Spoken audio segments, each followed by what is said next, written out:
საქართველოს ყოლია კარგი და უკეთესი, თუ გნებავთ ასე ვიტყვი, ან თუ გნებავთ ასე ვიტყვი, ცუდი და უკეთესი პრეზიდენტები.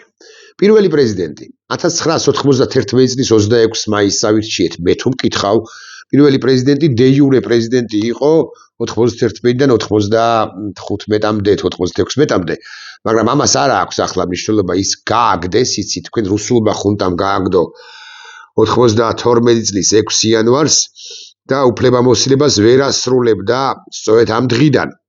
ზვიად გამსახურდია. ბევრი იტყვის, ზვიად გამსახურდია პოლიტიკოსი არ იყო. ბევრი იტყვის, რომ ზვიად გამსახურდიას ეშლებოდაო, ის დისიდენტად დარჩაო, ცუდი საკადრო პოლიტიკა ჰქონდაო, ის გადაწყვეტილება არ უნდა მიეღო, აი ის კი უნდა მიეღო. მაგალითად 91 წლის აგვისტოს ამბავი, კეკაჩეპე, რუსეთში პუტჩი. ან რაღაც 2 სექტემბერი თქვათ, არ უნდა დაერბია მის ომონს სპეცნაზმს კინოს სახლთან მომიტინგეები. და ასე შემდეგ, მაგრამ ბევრი კი არა, ვერავინ ვერ იტყვის, რომ მას ვიწრო თვალსაწიერი ჰქონდა, უბრალოდ თვალსაწიერი არ ჰქონდა, ამას კი ვერ ვიტყვით. საქართველოს სულიერი მისიის ავტორია, ვეფხისტყაოსნის სახისმეტყველების ავტორია, ბოდლერი თარგმნა ეს კაცი. საკუთარი ლექსები ჰქონდა, იცით თქვენ და საერთოდაც რაღაცა არასტანდარტული, ცოტა არქაული, ასე ვიტყვი, მაგრამ ამავდროულად არასტანდარტული აზროვნება, სამეთყველო ენა და აზროვნება ჰქონდა ამ პირველ პრეზიდენტს, რომელმაც 94 წლამდე იყო დე იურე პრეზიდენტი, მეთქი ეს თქვი, არა და 93 წელს მოკლეს ის. ხო, 93 წლიდან ნამდვილად 94 წლის დასაწყისიდან ნამდვილად აღარ იქნებოდა პრეზიდენტი. მოკლა რა რუსეთმა ქართველების სხვადასხვა გამოყენებით. აქ ჩვენ შემთხვევაში საქართველოს სახელმწიფოს კლავს, არა თუ ერთ პიროვნებას, მასშტაბურს, არამედ საერთოდ სახელმწიფოს კლავს რუსეთის იმპერია. მეორე პრეზიდენტი ზვიად გამსახურდიაზე, ახლა ეს როგორ შეიძლება შეადარო, მაგრამ ვუტრირებ ცხადია, 480 ჯერ ნაკლებად განათლებული კაცი, თუმცა 240 ჯერ მეტად ცნობილი კაცი მსოფლიო მასშტაბით. კაცი, რომელიც 85-ში საგარეო მინისტრად გადაიყვანა გორბაჩოვმა, საბჭოთა კავშირის საგარეო საქმეთა მინისტრად, რომელმაც ღერი ინგლისური არ იცოდა და ღერი რუსული იცოდა, ისიც ცუდად. მაგრამ ედუარდ შევარდაძეს თვალსაწიერი ფართო არ ჰქონდაო, ვერ ვიტყვით. ხო, სოფლხედველობაც ფართო ჰქონდა, მასშტაბური კაცი იყო, ბევრს არ უყვარს, მეტადაც არ უყვართ, ვიდრე გამსახურდია არ უყვართ მის არამყარებლებს. შევარდაძის მოძულეები უფრო მეტნი არიან, ჩემი დაკვირვებით, ვიდრე გამსახურდიას მოძულეები. მაგრამ შევარდაძეს ჰქონდა, აკიკითხარით, ფართო თვალსაწიერი, ხედვები ჰქონდა და ამ გამსახურდიაზე 240 ჯერ ნაკლებად განათლებულმა, ცხადია ვუტრირებთ, მაგრამ მაინც კაცმა ჩვენი ქვეყანა საერთაშორისო ასპარეზზე გაიყვანა და ამ ქვეყანას, ამ ცოდვილს საერთაშორისო მისია, ფუნქცია შესძინა, განა არა. 95-დან, როდესაც ბანდიტები, ან ბანდიტების მნიშვნელოვანი ნაწილი ჩამოიცილა და კიდევ უკვე შემდგომ წლებში, ხო? ბანდიტები შერჩდნენ, სხვა ბანდიტები, ხელისუფლებას, კორუმპირებულები, მაფიოზები და ასე შემდეგ, მაგრამ შევარდაძეს მიხავდა იმ მომენტისთვის ყოველ შემთხვევაში ასე არ ჩანდა, მაგრამ მერე გამოჩნდება, რომ საკმაოდ დიდო სტატურად.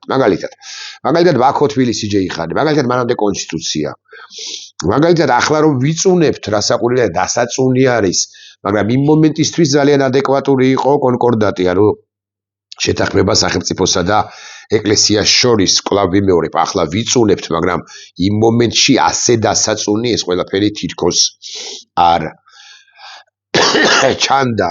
ბევრი სხვა საქმეების გააკეთა შევარდაძემ 2000-იანი წლების დასაწყისში, მან ნატოს უთხრა, რომ ჩრდილოატლანტიკურ ალიანსს. ამაზე ვილაპარაკებთ ჩვენ ნატოზე, სწორედ დღევანდელ ვიდეო ბლოგში, რომ ჩვენს პრაღაში თქვა ეს. ჩვენს უნდა შემოვიდეთ ამ ორგანიზაციაში. უთამამესი განცხადება იყო. შევარდაძე კი 90-იან წლებში დასაწყისში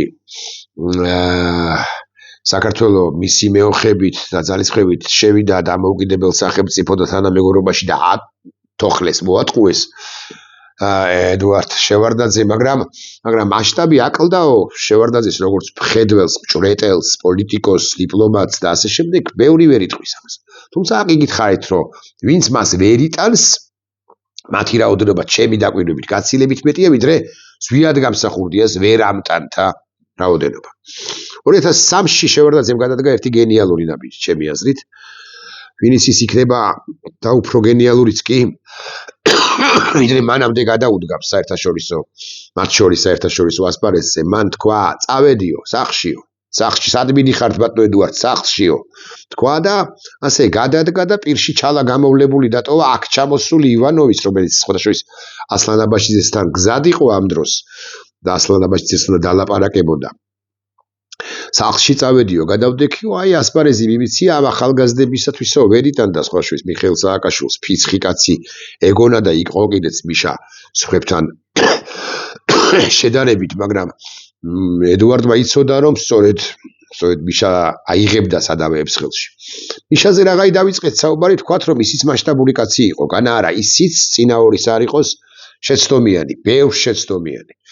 2004 იანვარში გახდა ის პრეზიდენტი, იცით თქვენ, 2013 წლის ოქტომბრამდე იყო პირველი პირი, მცირე გამონაკლისის ჩავარდნის გათვალისწინებით, როდესაც 2007-ის ნოემბერში გადადგა ის და 2008 წლის ასევე იანვარში ხელახლა აირჩიეს. მიშა რეფორმატორი კაცი იყო, რეშა იყო კაცი, რომელმაც ასე უნდა თქვა, ჩამოიყვანა ჯორჯ ბუში, ესე იოლი არ არის პრეზიდენტების ჩასვლა სადღაც პატარა საქართველოში, ამერიკის შეერთებული შტატების პრეზიდენტის ჩასვლა და არ მინდა ვთქვა, რომ ათქმევინა მეთქი, მაგრამ აი ის ვითარება შექმნა, როდესაც პრეზიდენტმა ბუშმა, უმცროსმა, თქვა, რომ საქართველოს დემოკრატიის შუქურა იყო იმ ხანად 2005-ში საქართველოს რეფორმებისა და დემოკრატიის შუქურა იყო ეს მე და მე მოვიკოჭლებთ ცოტა განსაკუთრებით ჩემი აზრით 2007 წლიდან მე უკვე ომის პერიოდია, ურთულესი წლები 2008 და 2009 საქართველოს ძალიან უჭირდა იმ ხანად, მე უკვე მიშა სააკაშვილის მას შორის ომის ტრაუმების გამო მის სააკაშვილი პერსონალურად და მისი ხელისუფლება ცოტაზე მეტად კარგი კონოტაციით გადაირია, მაგრამ მიშა არა მასშტაბური კაცი იყო, ვერავინ ვერ იტყვის რასაკვირველია. ეხლა როგორც წესი უკვე შემდგომ პერიოდს ბიზნეს პერიოდად მოიხსენიებენ. თითქოს სწორია, იმიტომ რომ სულ ამბობ ხო, რომ ბიზნეს აჩრდილი და აზრწის საქართველოში აჩრდილი დიქტატორი ივანიშვილისა, მაგრამ ფორმალისტურად ჩვენ კიდევ გვყავდა ორი პრეზიდენტი. ვერც ერთ მათგანს, მათი დაწუნების, მათი პოლიტიკის დაწუნების, მათი გაუბედაობის ხშირ შემთხვევაში მათი გაუბედაობის მიუხედავად ვერც ერთ მათგანს ვერ დაუწუნებ მასშტაბს და ხედვებს. ფილოსოფოსი გიორგი მარგველაშვილი შეგახსენებთ, რომ ის კაცია, რომელიც ერთ-ერთი პირველი იყო, ვინც ბიზნა ივანიშვილს აუხდა პირდაპირ მნიშვნელობით.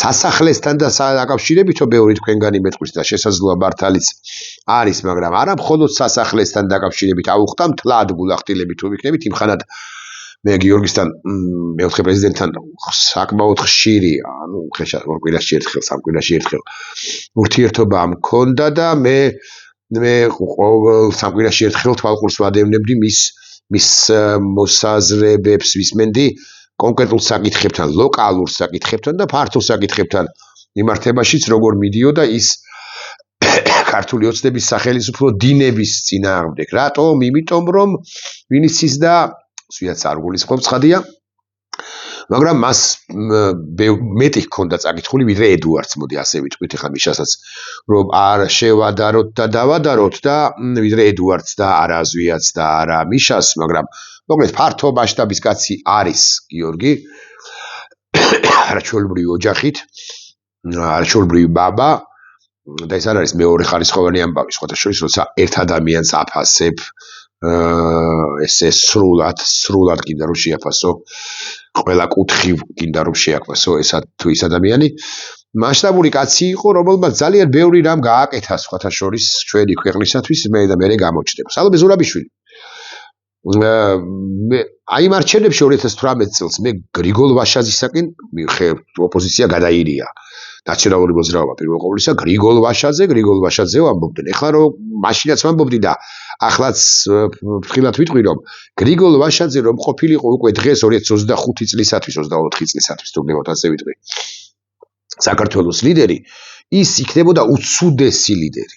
აი უცუდესი ის ახლა ამ წუთისთვის 2025 წელს გადასკუპებული იქნებოდა ჩემი ფიქრით საბოლოო ჯამში ვიდრე რა ვიცით მაგრამ გადასკუპებული იქნებოდა ბიზიდა ივანიშვილის ნავში მიუხედავად იმისა რომ ეს კაცი ნაციონალური მოძრაობის წარმომადგენელი იყო ეს არ ნიშნავს რომ მაინც და მაინც მომხრე ვიყავი სალომე ზურაბიშვილისა მას 2-3 ისეთი შეცდომა აქვს დაშვებული გასულ წლებში რომლებსაც გულით მე ვერ ვპატიო გულახდილად ლაპარაკობ მისყენს მაგალითად ომის დაწყების ამბავთან დაკავშირებით მაგალითად კი არა სწორედაც რომ ომის დაწყების ამბავთან დაკავშირებით ვინ დაიწყო ომი ეს რაც არ უნდა კარგი ქმედებებით გამოირჩეს ახლა საქართველოს მეხუთე პრეზიდენტი ის კითხვა მაინც მიტივდება ხოლმე მაგრამ სალომე ზურაბიშვილს როგორც ემიგრაციის წარმომადგენელს როგორც ფართო სანაცნობოს ფართო დიპლომატიური ურთიერთობების მქონე პატრონ ადამიანს საკმაოდ დიდი თვალსაწიერი აქვს ყოველ შემთხვევაში ის სწორს და სწორს აი შევარდნაძის მაგალითად ამ თვალსაჩინით არც უდებს ხო თვალსაწიერის თვალსაჩინით და სწორ რაც თავარია ბოლო პერიოდია ასე უნდა ვთქვა თქვენის ნებართვით ძალიან სწორი აზრები აქვს ეხლა ფორმალურად ის ხადია უკანონო პრეზიდენტია ვისაც ახლა დავასახელებ მე-6 პრეზიდენტი უკანონოა იმიტომ რომ უკანონოა და თან არჩეული არ არის პირდაპირი წესით დანიშნულია ბიზიდა ივანიშვილისა და მისი პარტიის მიერ მაგრამ ესე თუ სახელმძღვანელოებს ჩავხედავთ მომავალ სახელმძღვანელოებს შეიძლება ვიღაცა მართლაც ბჭყალებში ჩასვას მაგრამ თქვას რომ საქართველოს მე-6 პრეზიდენტი ბჭყალებში იყო მიხეილ ყაველაშვილიო ოღონდ ეს მიხეილ ყაველაშვილი ჯერ ხო ფეხბურთელად არ ვარგოდა თქვათ გულახდილებით თუ ვიქნებით ასეთი ფეხბურთელები ასე რომ ამბობენ ხოლმე საქართველოს შეუძლია გამოზარდოს ვედრა მანეთად ასე რომ ამბობენ ხოლმე ბევრია მიუხედავად იმისა რომ ბრიტანეთიც ითამაშა და შვეიცარიაშიც და რუსეთში ხო ითამაშა ალანიაში და პოლიტიკოსად ხო საერთოდ არ ვარგა ვერ წარმოგიდგენიათ როგორ არ ვარგა ეს მიხეილ ყაველაშვილი შეაბრძანეს რა ამ ორბელიანების სასახლეში არ ვიცოდაც სალომე ზურაბიშვილი გადავიდა და არ უნდა გადასულიყო ის უნდა დარჩენილიყო ავდობის რეზიდენციაში ჩემი აზრით შეაბრძანეს რა ორბელიანების სასახლეში იქ ვუტრიელებ ალბათ მაგრამ ორ დღეში ერთხელ შეისეირნებს ხოლმე აბა სხვა რა საქმე აქვს სხვა სად არის და ალბათ საძმაკაცოში სამეგობროში ყოფილ ფეხბურთელებთან ერთად თანაპარტიელებთან ერთად უფრო კალაძის სასტავთან ერთად საღამოს ამობიარე რა ვისკი მოუწრუპოთ ამ ამბავშია და ასე შემდეგ აბა ეხა უცხოურბედიას ეგ არ ეცნება უცხოელებთან ურთიერთობა არც დიპლომატებთან აქ ყოფებთან არა აქვს სატელეფონო ურთიერთობები არა აქვს არავისთან არავინ არ ურეკავს მათ შორის თვითონ კეთილგანწყობილი სახელმწიფოების ლიდერებიც არ ურეკავდნენ ბიზინა ივანიშვილთან მას ურთიერთობა არა აქვს კობახიძის მისთვის არც ძალია პირდაპირ მნიშვნელობით და არც არათუ კობახიძეს არამედ პაპუაშვილს და დეპუტატებსაც არც ძალიან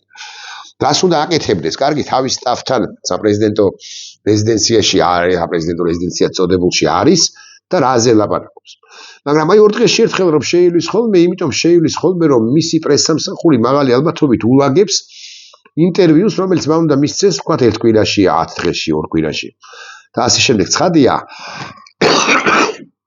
უცხოური მედია მას არ აწუხებს აქედან გამომდინარე შეწუხებათა ინტენსივობა სიხშირე არის ძალიან იშვიათი იმედი აწუხებს უხეშად 3 თვეში ერთხელ საზოგადოებრივი მაუწყებელის ამდენჯერვე რუსთავიორის ამდენჯერვე და ახლა პოზიტივის ჯერი დადგა ხო და პოზიტივი ხო პროპაგანდისტური არხია და აი ამას რა ქვია მე-6 პრეზიდენტს რომლის თვალსაწიერიც არ ვიცი გითხარით თუ არა არის ვიწრო ჩემი აზრით და ობიექტურადაც ასეა ყოველ შემთხვევაში წინა 5-თან შედარებით არა ვერ გამსახურდიაზე უკეთ ერკვეოდა ალბათ ფეხბურთში მიხეილ ყაველაშვილი ერკვევა მიხეილ სააკაშვილზე უკეთაც მარგველაშვილზე და სალომე ზურაბიშვილზე შევარდნაძეს ასაგვირველია მაგრამ სხვა არაფერში არ ერკვევა უკეთ არავის ხას არც ერთ საკითხში არ ერკვევა ხო და ეს ავალიანი რო ყავთ ამ პოზიტივის ავალიანია თუ არ ვწდები ეს ახალგაზრდა კაცი რაღა ახალგაზრდა მაგრამ აი წავიდა ამასთან ყაველასთან და ეკითხება და ეხლა უნდა გაჩვენოთ ეს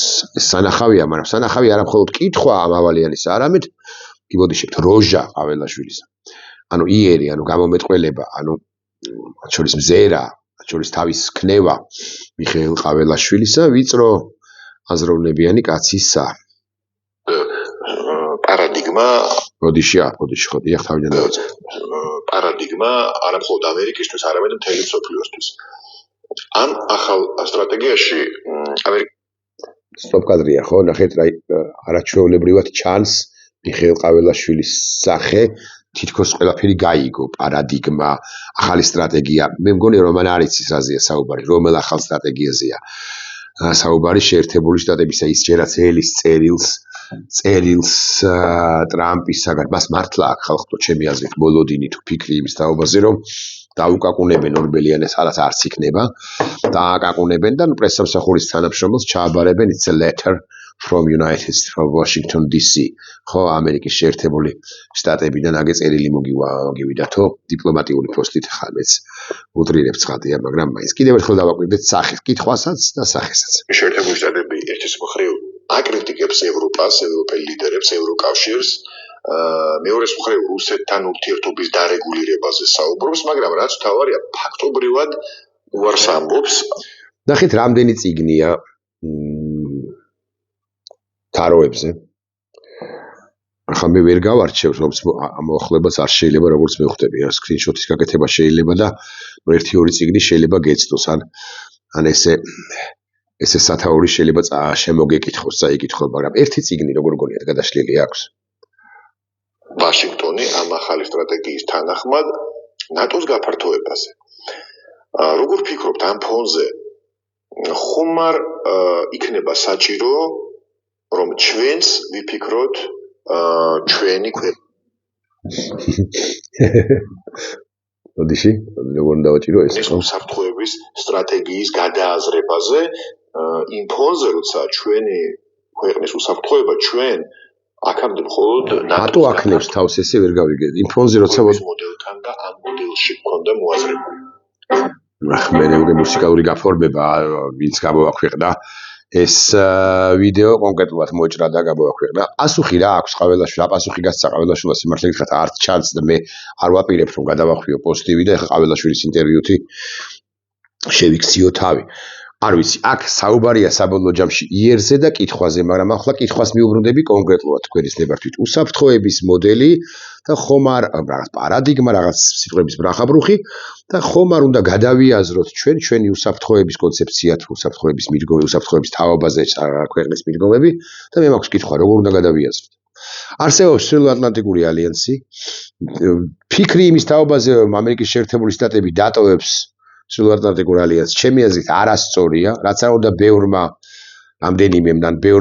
სენატორმა თუ კონგრესმენმა გააყენოს რაღაც ინიციატივები შეერთებული შტატები, ასე იოლად, საერთოდ ვერ გამოვა და მით უფრო ასე იოლად ვერ გამოვა ჩრდილოატლანტიკური ალიანსიდან, რაც არ უნდა ლამაზი სიტყვები ეწეროს რომელიმე კონგრესმენის საკანონმდებლო ინიციატივაში, კანონპროექტში ეს ერთი.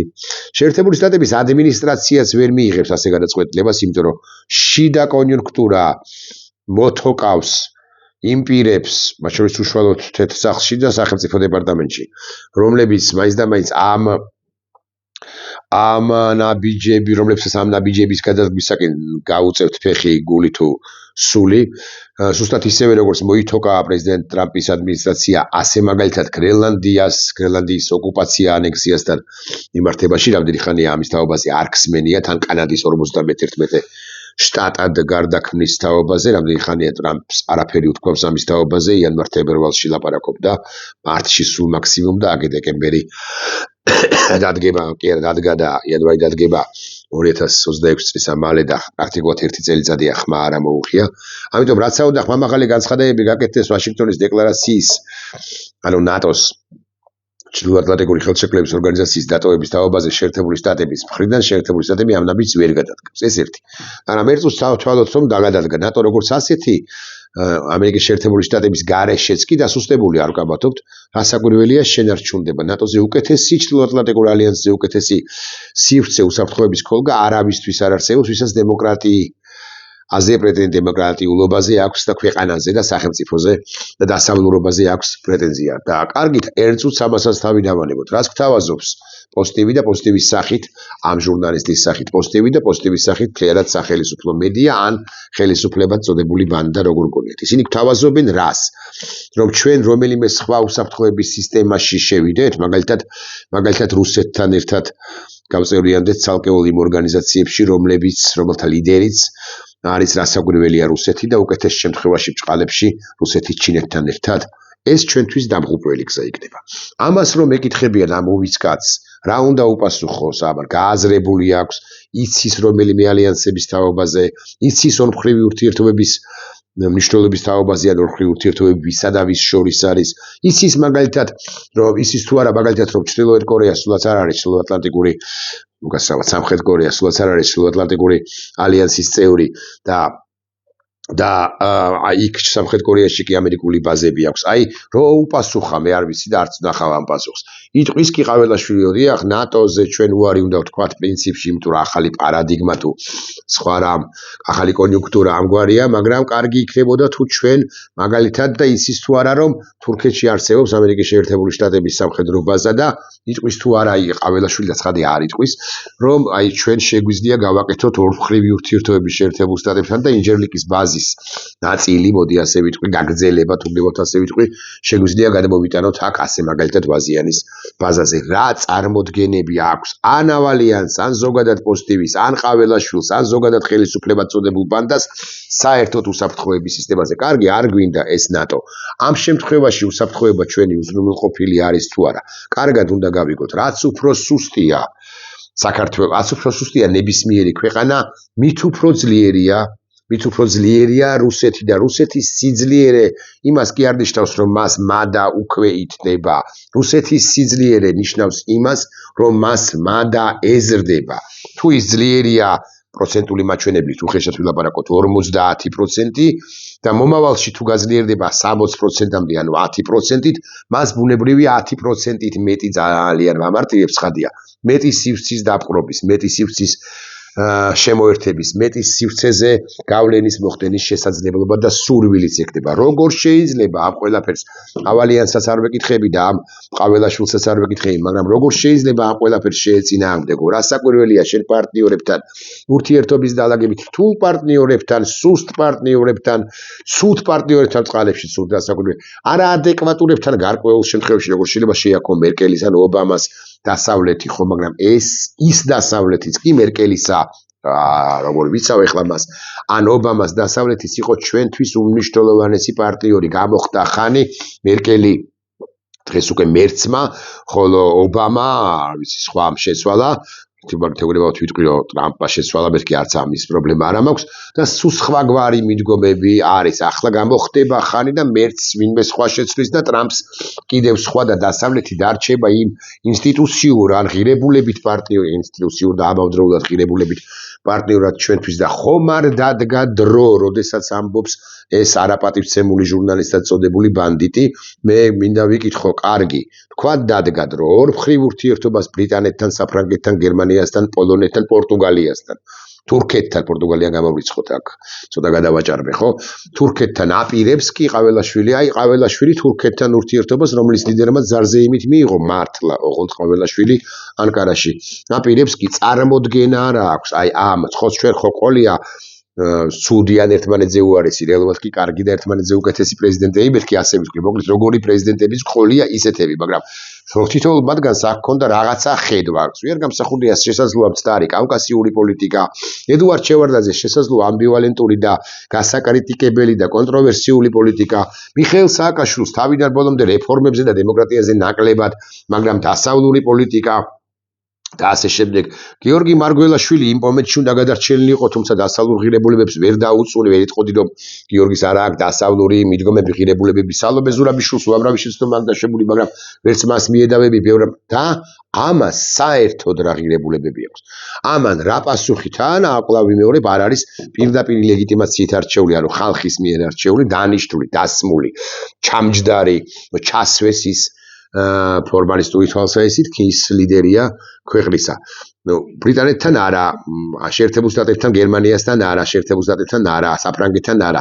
ოკეი, თურქეთთან რას გვთავაზობენ ესენი გვთავაზობენ რუსეთთან ერთიან უსაფრთხოების სისტემაში შესვლას, აგრეთვე ნეიტრალიტეტის გამოცხადებას, რუსული ბაზების დაკანონებას და ასე შემდეგ და ამის სანაცვლოდ არც არავინ არ გიბრუნებს რომ ვერ დავიბრუნებთ ამათ პირობებში მით უმეტეს და რუსეთის დანგრევის და ასუსტება დანგრევის გარეშე საერთოდ ვერ დავიბრუნებთ იმ აფხაზეთსა და ცხინვალის რეგიონს, თუ გნებავთ სამხრეთ ოსეთი და არქვით, მე პირადად მაინც ცხინვალის რეგიონს ვუწოდებ ამ ძირძველ ქართულ მიწას და აი ამას გვთავაზობენ ესენი რეალურად ესენი გვთავაზობენ ისედაც დასუსტებული ჩვენი ქვეყნის კიდევ უფრო დამატებით დასუსტებას, მისუსტებას და მინგრევას და ბიზინა ივანიშვილი ასაკულია მთავარ მინგრევი არის, მთავარ დამნაშავე არის ამ ყველაფერში. დანარჩენი ახლა აი ეს ისტორიაშიც არ ჩაეწერება, ხო? ანუ ჩვენ რაღაცა ყავდა მონარქები, რომლებზეც ესე ისტორიის დიდ თუ თხელტანიან სახელმძღვანელოებში, ესენი აი სხვა რამის ბროშურა, ხო, რაღაც ნახევარი აბზაცი თუა ჩაწერილი გარკვეულ ტიპებზე, ასე ვიტყვი, რომლებიც ისტორიას არც ახსოვს, მაგალითად, ხო, არც შეიძლება რომ ახსოვდეს ისტორიას ცალკეული. ჩვენ ყავდა სხვა შორის მშვიდობის მტრედი, ასე ვიტყვი, თქვენ ისწრებათ მშვიდობაზე ორიენტირებული ჩემი აზრით ცუდი, მაგრამ მშვიდობაზე ორიენტირებული მონარქები, მაგალითად როსტომი, მაგრამ როსტომს სუყეთავი შეიძლება მიუძღვნა საქართველოს ისტორიაში და აი ბიზინა ივანიშვილსაც შეიძლება სუყეთავი მიუძღვნა, მაგრამ მიხეილ ყაველაშვილს პრაქტიკულად ნახევარ აბზაცში გაივლი, ასე ვიტყვი. ეს თლად ღუღიად რომ თქვა და ხო, და რაც შეეხება ბიზინა ივანიშვილს, ხო, როსტომ ხანი. რაც შეეხება ბიზინა ივანიშვილს, ბიზინა ივანიშვილი ასაკვირველია როსტომ ხანს ვინ დაეძებს, სერგო ორჯონიკიძეზე უარეს სახელს დატოვებს ამ ქვეყნის ისტორიაში. ნახვამდის.